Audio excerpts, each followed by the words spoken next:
Hello friends, કોઈ પણ લેંગ્વેજની અંદર પ્રોવર્બ્સ અને ઇડિયમ્સ એ લેંગ્વેજના આભૂષણ સમાન છે. જો તમે પ્રોવર્બ્સ અને ઇડિયમ્સને ખરેખર સારી રીતે યુઝ કરતા થઈ જાઓ તો તમારી લેંગ્વેજ ખૂબ જ સુંદર બને છે. આજે આપણે પ્રયત્ન કરીએ છીએ કે 10 પ્રોવર્બને શીખવાની કોશિશ કરીએ. બહુ કોમન છે પણ સ્ટીલ ઘણા લોકોને એ નથી આવડતી.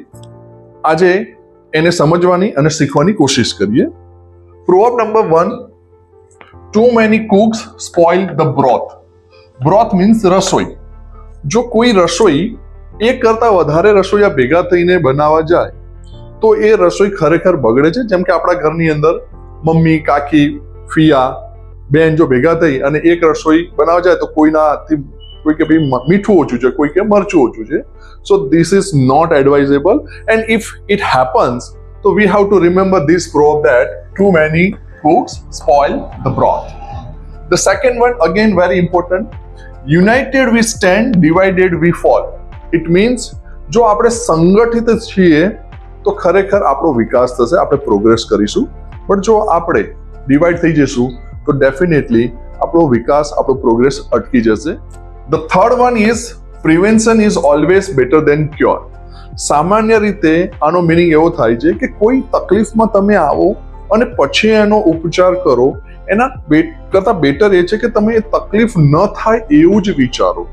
ઓલવેઝ ક્યોર ઉપર ફોકસ ન કરશો પણ પ્રિવેન્શન ઉપર ફોકસ કરો. કોઈ રોગ થાય અને એનું નિદાન કરીએ એના કરતા રોગ ન થાય એવી જ હંમેશા આપણે કોશિશ કરવી જોઈએ. Fourth proverb, necessity is the mother of invention. Necessity means જરૂરિયાત. જ્યાં સુધી આપણને કોઈ વસ્તુની જરૂરિયાત ઊભી નથી થતી ત્યાં સુધી ઇન્વેન્શન થતું નથી. ઇન્વેન્શન મીન્સ શોધ. ફોર એક્ઝામ્પલ, જ્યાં સુધી આપણને હવાઈ જહાજની જરૂર નથી પડી, જ્યાં સુધી કોઈને એવો વિચાર નતો આવ્યો, એની જરૂરિયાત ઊભી નથી થઈ કે ખરેખર આપણે એક દેશમાંથી બીજા દેશમાં સ્પીડમાં આવી રીતે જવું જોઈએ, એની જરૂરિયાત જ ઊભી નથી થઈ તો ત્યાં સુધી એ શોધાયું પણ નહોતું. A little knowledge is dangerous. This is very important proverb. ઓછું જ્ઞાન છે ને એ ખરેખર નુકસાનકારક છે. નુકસાન નહીં, આઈ વુડ સે ડેન્જરસ, ખતરનાક છે.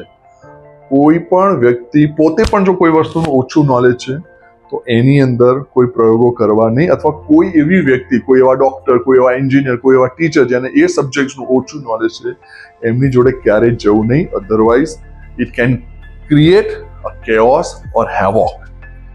The sixth one, spare the rod and spoil the child. Rod એટલે અહીંયા લાકડી એવો સેન્સ કાઢવાનો છે.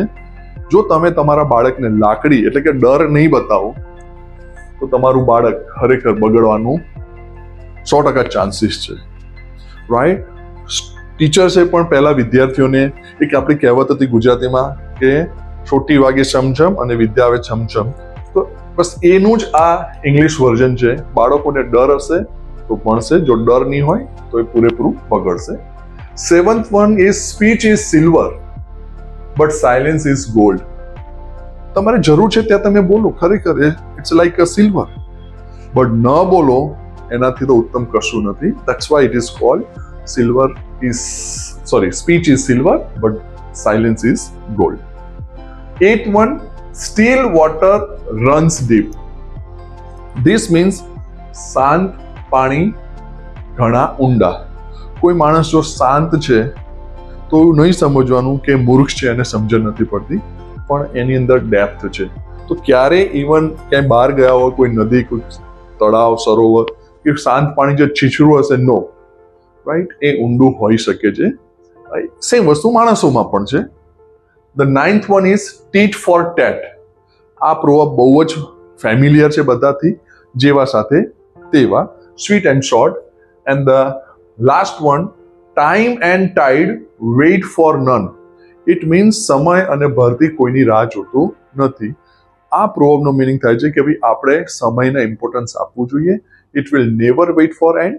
જો મિત્રો તમે આવી રીતે કોઈ સિચ્યુએશનમાં તમે એને સમજાવવા માટે ફક્ત પ્રોવર્બ બોલી કાઢો છો તો એ બહુ જ અસરકારક, ઇફેક્ટિવ વેમાં તમે તમારા મેસેજને પહોંચાડી શકો છો.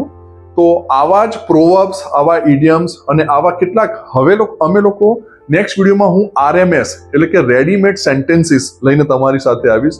તો આવા જ પ્રોગ્રામ્સ તમે નિહાળતા રહો અને શ્રીજી એજ્યુકેશન ચેનલ જે તમે હજુ સુધી સબસ્ક્રાઇબ ન કરી હોય તો પ્લીઝ સબસ્ક્રાઇબ કરો, બેલ આઇકન દબાવો અને તમે લોકોને શેર કરો.